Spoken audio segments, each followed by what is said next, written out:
Well, first of all, if you're one of the ones that do not like long-winded videos, I would suggest that you turn this one off and go to the other one that I'm going to just flip through these journals. This one's going to be a little long-winded, so don't give me a bunch of thumbs down. Just turn it off and go over to the ones where I just do the flip with no chit-chat. Okay, first of all, those of you that are in my group, you know that I was sick for a while, and I think I got a little delirious during that period of time. And your mind, it's weird. You start thinking about one thing, and it just kind of hops all over the place. Now, in the mail, I got one of those catalogs that we're all getting for all the spring flowers and the bulbs and all that stuff. So I started going through it, and I came across the page where it had the hydrangeas. Now, in my garden, I've got, I don't know, maybe about 5 big, giant hydrangea bushes, and I just love them. And I love everything about them.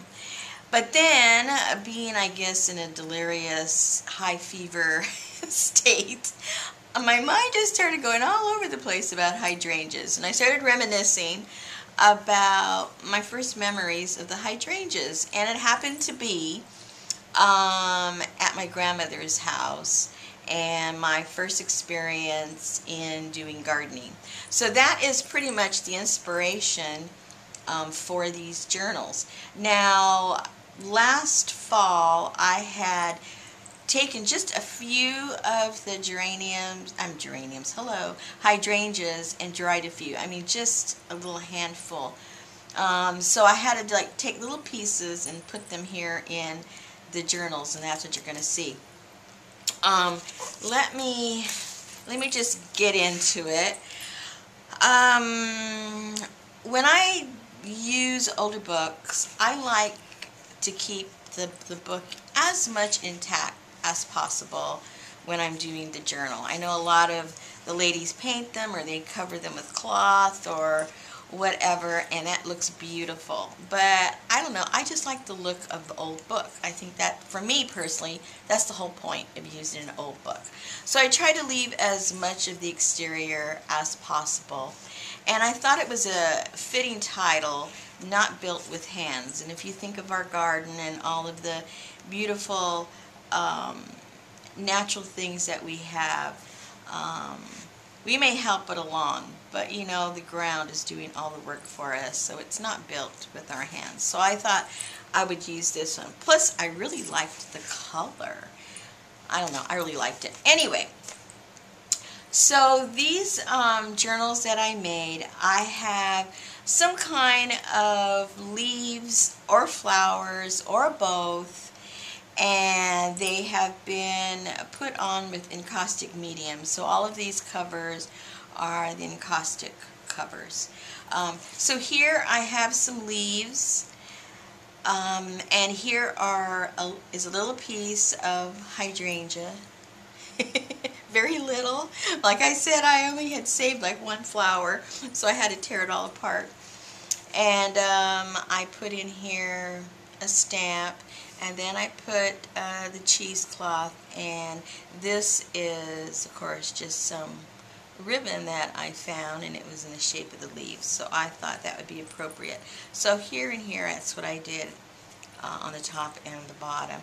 Like I said, I left the book as much as possible, but there was some kind of a water stain on here, so I decoupaged that with the picture of a hydrangea with a butterfly, and I cleaned it all down and sealed it all, so it's pretty clean.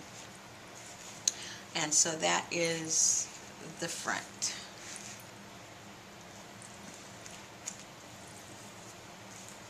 Now, most of the pages in all of these journals have either been echo dyed with the remaining of my dye bath from when I do the echo printing. So the whole thing to me has a outdoor garden kind of feel to it, because everything has to do with plants and leaves. For instance, this here was done with the printing, but then this has been printed and then soaked in the dye bath. And then this is where I set the things down on papers while they're drying, so it's still part of the dye bath. So when I say dye bath, it's kind of like the leftover from what I used to boil my leaves. Anyway, so back to my story of having a fever. I'll explain what was going on through my head while I just flipped through these.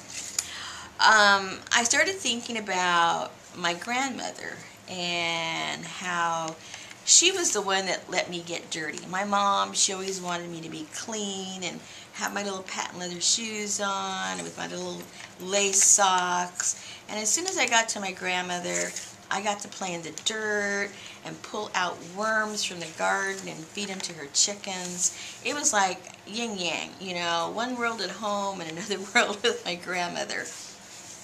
And she had these beautiful hydrangea plants, and I used to love to dig underneath those hydrangeas to find the worms for the chickens. Here I put some crystal on there. So I have those fond memories. Then my mind moved on to, well, where else do I remember the hydrangeas? Well, when I was a teenager, we moved into a home that was sort of like what I would call a bungalow, because it was in a neighborhood with larger houses, but this one was very small. It was just a 2-bedroom house. But in the front and in the back, it was full of hydrangeas. And then that was the first time I was exposed to for me it was a secret, I just thought it was like magic, where you put different types of metals in the ground and it gets absorbed by the hydrangea plant and it changes their colors. So I got to go running around putting nails and different things in the ground to change the colors, the composition of the chemical balance in the dirt. And the hydrangeas, of course, those of you that are gardeners knows what happened, all these beautiful colors. So I had those memories, and those I started thinking about all types of things from when I used to live in that house. Then I went fast forward and I started remembering that when I lived in Hawaii, well, let me backtrack. When I think of hydrangeas, I think of the South, you know, just automatically for whatever reason. Even though we had them at my grandmother's house and our house, and we lived in California, but my first, you know, inclination when I think of hydrangeas, I do think of the South for whatever reason. So, of course, you think of warmer climates, but then if you grow hydrangeas, you know they like the shade and they like a lot of water. So I think the only reason why they flourished in the South was because of the humidity and all the moisture that is around, and that's what they like. Well, anyway, fast forward, I'm living in Hawaii, and no, they're not down where it's warm, you know, down along the coastline. They're up in the mountains. And for those of you that have been to the Big Island in Hawaii, you know how tall those mountains are and how cool it is up there, and how there's like a constant mist and constant rain that's up there by the volcano. And I had a friend that lived up there, and the first time I went, I almost had a heart attack, because I'm going down her street and everywhere growing wild were hydrangeas. And I'm going, oh my gosh, this is so beautiful. So I asked her, what the heck are hydrangeas doing up here? It was the first time I had been exposed to that. And then she explained to me, you know, that it was the moisture. And then, of course, the different things that are in the soil because of the proximity of the volcano put all these different elements into the ground, and so the colors of the flowers were just beautiful. It was like a rainbow of all these beautiful flowers. So she gave me a bunch of clippings, and I planted them around my house while I was living on the Big Island. So those were like, you know, all these memories that were flowing to me about hydrangeas. And I said, you know what?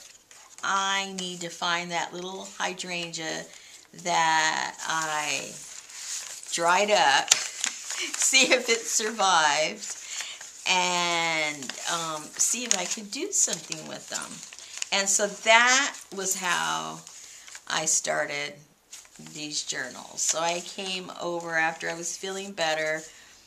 I decided to look at some of my older books that I had and which ones I felt would fit the look I was going for. And so these were the books that I selected for that. So this is this one, and I'm gonna, of course, I'm gonna have when I put them in my shop, this, I'll go by the name of the book. So this one will be the Not Built with Hands journal. All right, let me put this over here. Now this one, I put some of the dried hydrangea flowers. I had dried just some single ones. So that's what's down here. And then I have a stamp of a hydrangea. So I stamped that and painted that.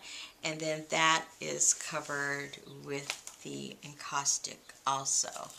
So, and I used the same trim on just the bottom on this one. So this was called the Silver Spoon. And this one was really clean all over. So I left the back blank. Alright, no, I forgot to mention, because I was all chit-chatty over there. On this one, I put some of the little sparklies over on the side and on the bottom. And then on this one, I didn't put it on the actual pages, but I did make a closure with some of the beads. Alright, so most of these have, you know, the same echo dyed and printed papers throughout. And as you know, I don't do all the frilly stuff in my journals, but I do love the sewing and I love the tabs. And I never think you can put enough fabric on an edge of a book, as you can tell. That's what I like, because I want the pages to be workable and usable for you to do whatever it is that you like doing in your journals. Okay, so back to my hydrangea inspiration.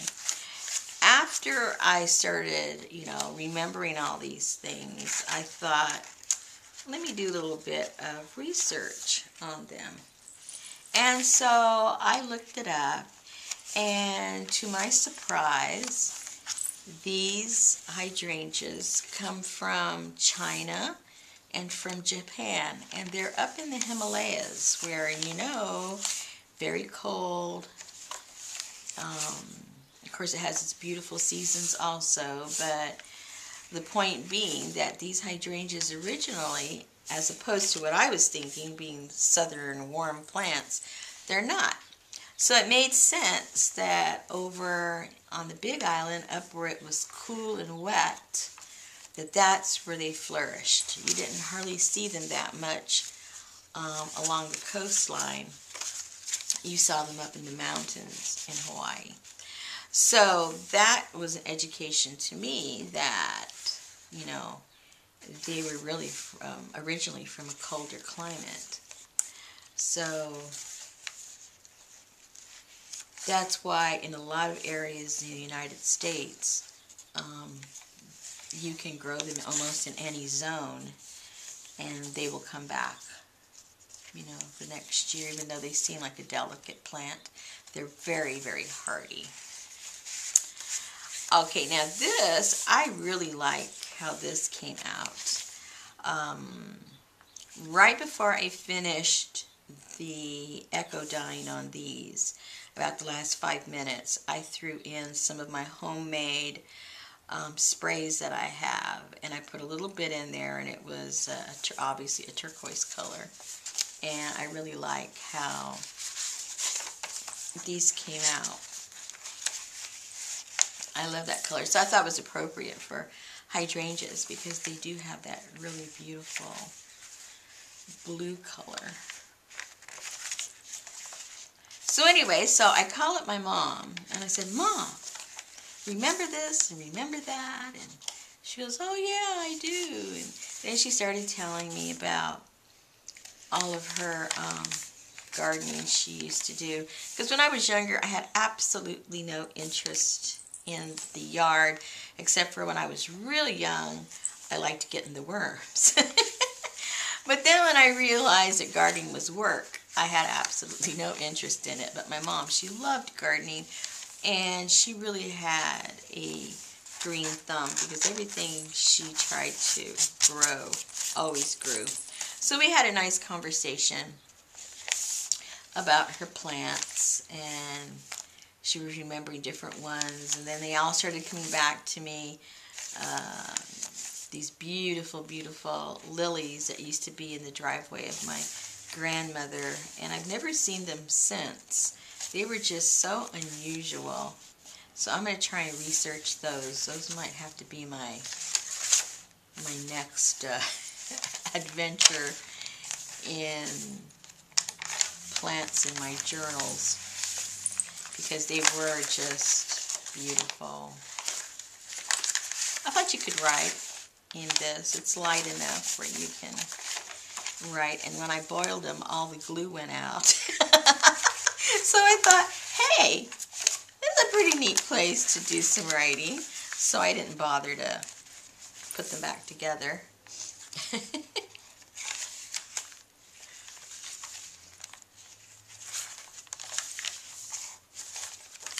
So anyway, so I got caught up on all this gardening that she does, or used to do. She can't do it anymore. But, oh, I forgot to put something in there. So she thought it was funny that now I'm all excited about hydrangeas.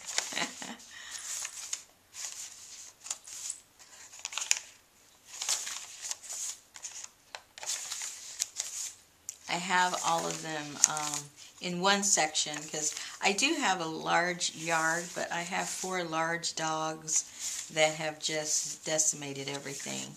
So instead of getting upset about it and, you know, trying to teach them manners, I decided everything that was in my yard is out, and I have a section between my house and my studio that is out of bounds for the dogs. It's fenced, they're fenced out of that section, and that's where any plants that I want go there, and that's where my hydrangeas are. So, and that's this one. Ta-da! I think it's kind of cute. All right. Next. I was kind of busy. This is Nicholas and Alexandra. So this also has a dried hydrangea in the front, and I have an eco-dyed postcard with a leaf and some stamp, the same leaf trim that I had on the other one, and this one also cleaned up really good. And so I left this as is. And this one also has a closure. Okay. More of the same. I really love printing with this leaf. This is from the sweet gum tree, and I have 3 giant trees. So I'll have plenty to work with once this summer comes around. Now this here is a hydrangea leaf, but On this particular paper, it didn't print too well. On others, it prints pretty cool. But I'd sold most of my papers that had the hydrangeas because I haven't had any to print with over the winter. But I figured the blue would still go with it. Here's another one that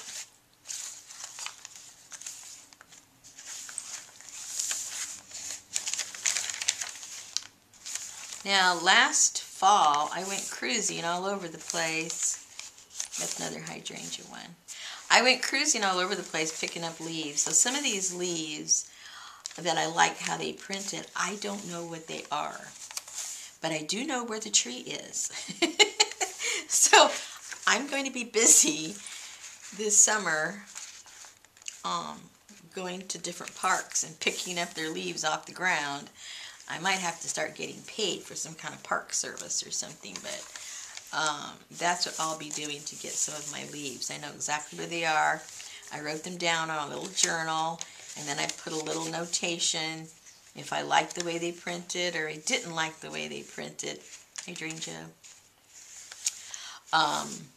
So I know where to go back to get my leaves.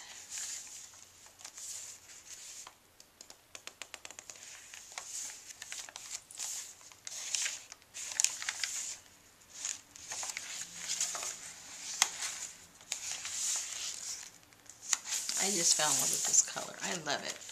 I have to do some more of those.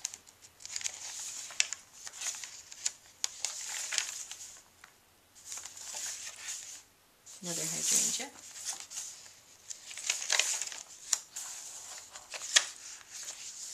It even copies pretty good or prints pretty good on scrapbook paper, because that's what this is.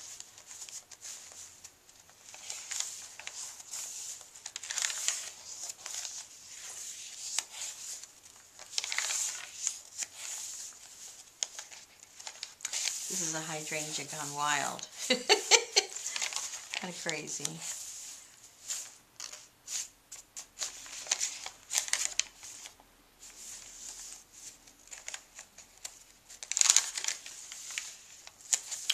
This is a eucalyptus. Look how pretty those print.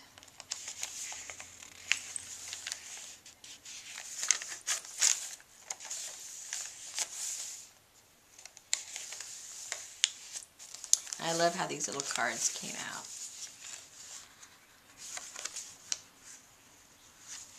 It's funny, you just have to practice with different papers because, you know, no one paper really prints the same, and no, you know, your leaves, the variety is endless of what you put in the water, what you don't put in the water, what kind of leaf you use, what kind of paper you use, and you can switch that up in so many different ways that it's kind of endless, the variety that you can come up with.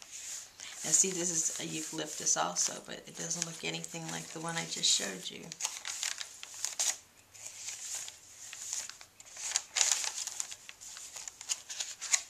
Now this was cabbage, and I love the color that this came out. So each one of these books has one of these tags, and these were done with cabbage and pecan leaves. Hydrangea.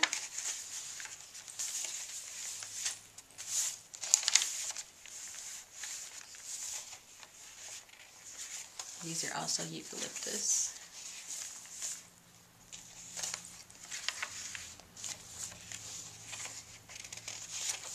Hydrangea. I bet you can already pick them out.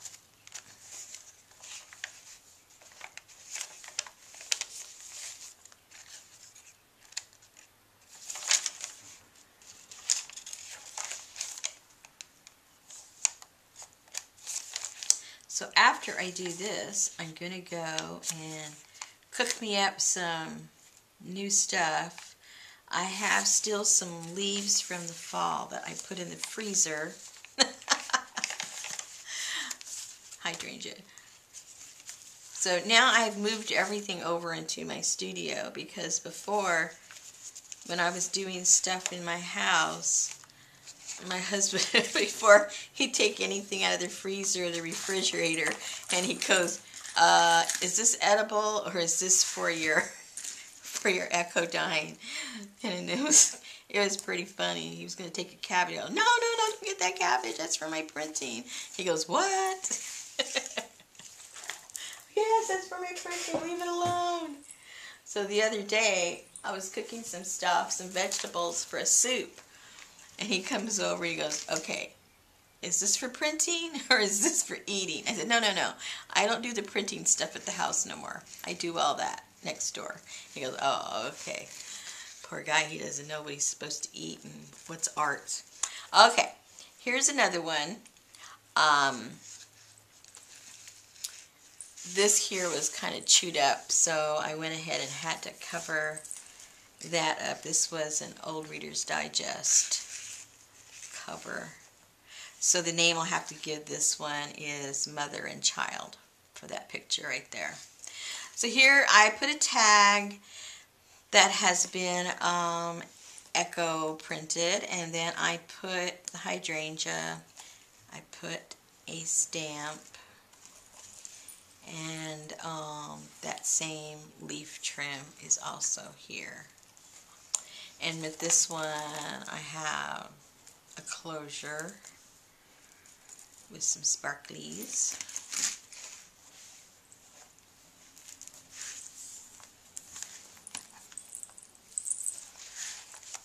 I had these weekly timesheets that I had tried to print with the Echodyne, and it didn't really work out that well, but it looks kind of cool. The print isn't real clear, but it looks a little bit like a coffee stain or tea stain, so I still think they're kind of cool. And the print's there, it's just really faint.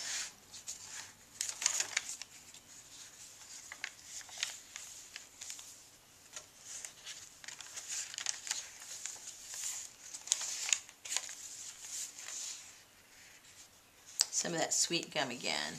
It prints so pretty.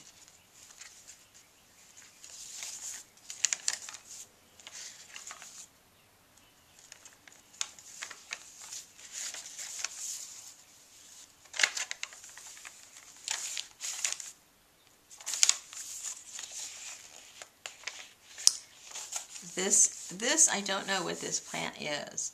It is a red leaf, and I found it in a parking lot, and I guess when spring comes, when it starts to come back, because it goes back, you know, it's dead to the ground. When it comes back, I think I'm going to go to a nursery and find out, you know, what that is, and try and buy me a little bush, because I just love the way it prints. Some more eucalyptus.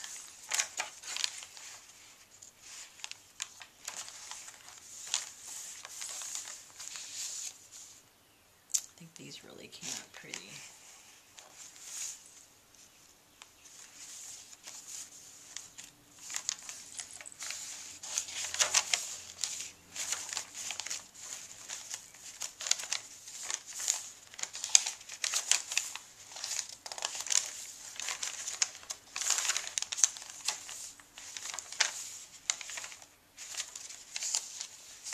Another one of the cabbage tags.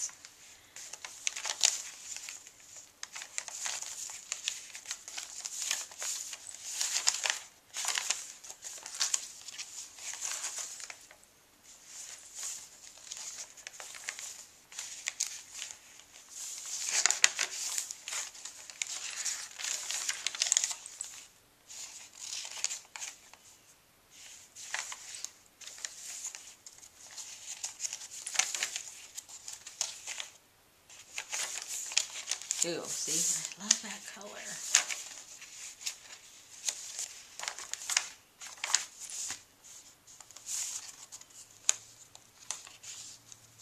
Oh, birdie.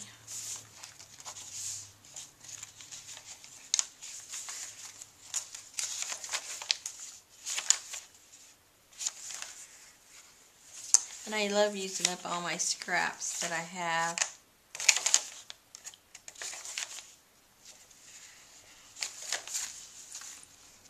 because I don't decorate the pages, I think this is enough decoration. And then you can put the stuff that you like in your journal.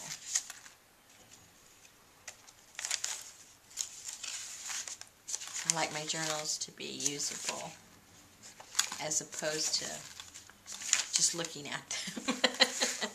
Nothing wrong with that, but I think it'd be fun if you used your journal too. Alright, so we'll call this one Mother and Child.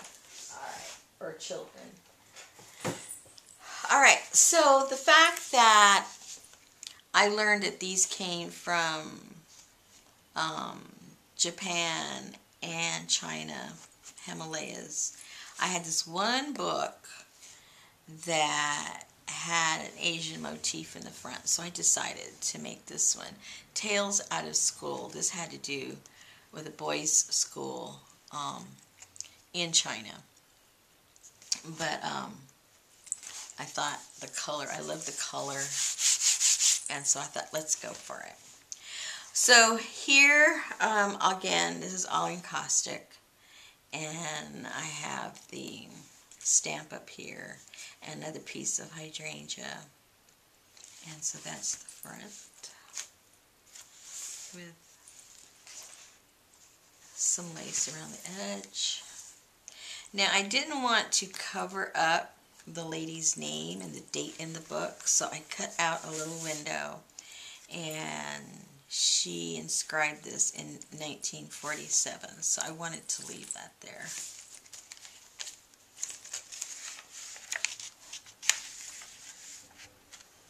And I put little danglies on the side on this one. These came out really pretty too.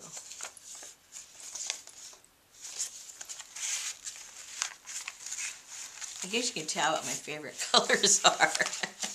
Not hard to figure out, huh? Another hydrangea gone wild.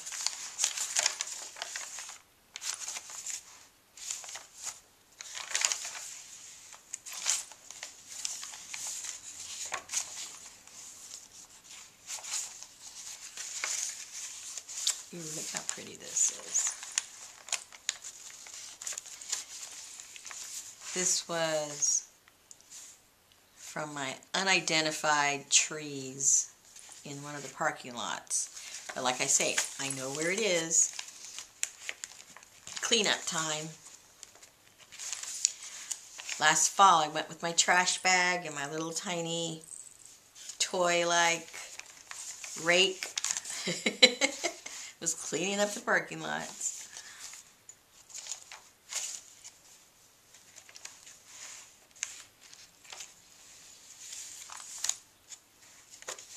Hydrangea.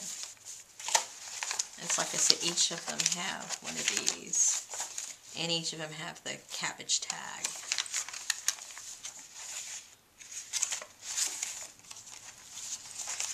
I think I'm going to do a whole thing with cabbage, my staining.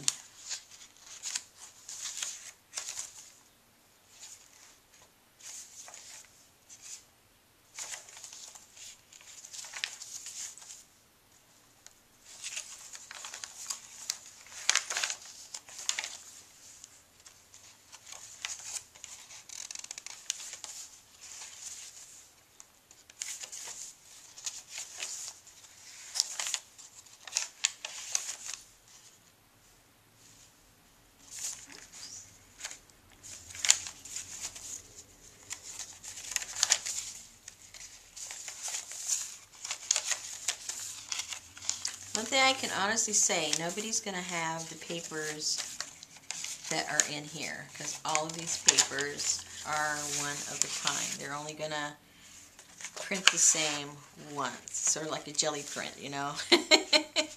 No two alike.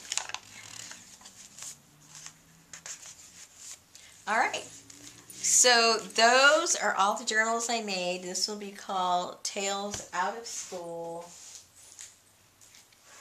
And this one is Not Built with Hands. The Silver Spoon.